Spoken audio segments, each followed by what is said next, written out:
বাইতুল্লাহ এক, মদিনা শরীফ এক, উহুদ পাহাড় এক, বদরের মাঠে একটা তো জীবন আর মরণ যে একটাই, একসাথে মিলে মিশে একটাই প্রাণ।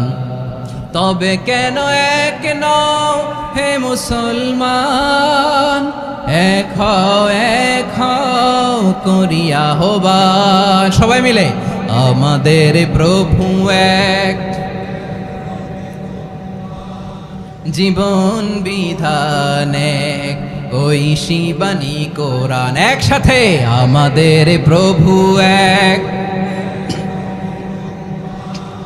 জীবন বিধান এক, ঐশী বাণী কোরআন। তবে কেন